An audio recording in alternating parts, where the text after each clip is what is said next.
Ce mardi 30 juillet 2024, le prophète Élisée Ramos a délivré un message puissant sur le thème « Comment opérer dans la vie pour dominer », offrant des clés spirituelles et pratiques pour exercer une influence positive et souveraine dans tous les aspects de la vie. Les enfants de Dieu sont des divins rois, des divins seigneurs et sacrificateurs, c'est ce que Dieu a fait de vous en Christ selon Apocalypse chapitre 5 verset 10, « Tu as fait d'eux un royaume et des sacrificateurs pour notre Dieu, et ils régneront sur la terre. Vous n'avez pas été établis rois depuis la dimension physique mais vous avez été établis dans et depuis la dimension spirituelle. Votre autorité est trop grande pour provenir du monde physique, elle est illimitée.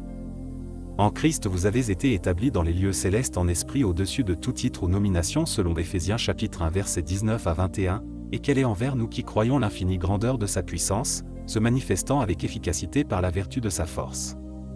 Il l'a déployé en Christ, en le ressuscitant des morts, et en le faisant asseoir à sa droite dans les lieux célestes, au-dessus de toute domination, de toute autorité, de toute puissance, de toute dignité, et de tout nom qui se peut nommer, non seulement dans le siècle présent, mais encore dans le siècle à venir. Gloire à Dieu! Votre pouvoir en Christ est infini et illimité. Maintenant il est d'une importance capitale de reconnaître les réalités de la vie et de comprendre leur fonctionnement. La vie est spirituelle, c'est comme un jeu qui se joue, se manipule et se vit depuis le règne spirituel. C'est à telle enseigne que ce que l'on voit dans le monde physique n'est que l'ombre et l'expression de réalités établies dans le spirituel. C'est pourquoi vous devez comprendre la dimension spirituelle et apprendre à opérer depuis elle, en utilisant les instruments et armes spirituelles dont vous disposez en Christ. Cela permettra à votre autorité de s'étendre du spirituel vers le physique, à votre puissance spirituelle d'influencer votre vie physique. Vous avez des serviteurs puissants mais ils ne sont pas physiques.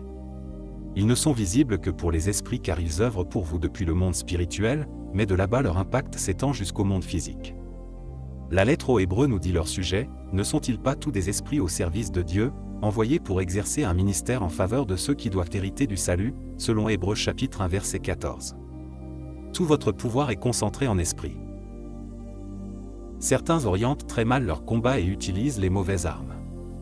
Quand l'ennemi les emmène à combattre selon la chair et non selon l'esprit les inspirant à utiliser les armes charnelles pour lutter, ils ne se focalisent alors que sur le physique. Cela peut être très destructif pour un enfant de Dieu. Plusieurs se demandent comment avec un si grand pouvoir ils arrivent à être dominés. Quiconque combat ou opère dans la vie depuis la chair, utilisant les armes charnelles, faisant des efforts charnels, perdra facilement les combats de sa vie. Tout ce qui doit être sérieusement réglé dans la vie, doit l'être depuis le spirituel et avec les armes et outils spirituels.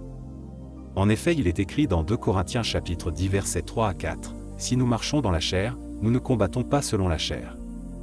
Car les armes avec lesquelles nous combattons ne sont pas charnelles, mais elles sont puissantes, par la vertu de Dieu, pour renverser des forteresses. » À partir de maintenant, refusez d'opérer selon la chair, en utilisant des armes charnelles. Ramenez tout ce qui vous concerne en esprit et réglez les choses premièrement depuis là-bas en utilisant les armes spirituelles. Confession. Veuillez répéter après moi. Je suis un divin roi. Je suis un divin seigneur. Je suis un maître en esprit. Je suis en Christ assis dans l'autorité suprême. Prière. Père céleste, merci de m'avoir établi dans l'autorité suprême en Christ. Ma domination s'étend du monde spirituel vers le monde physique et je règne dans la vie au nom du Seigneur Jésus-Christ.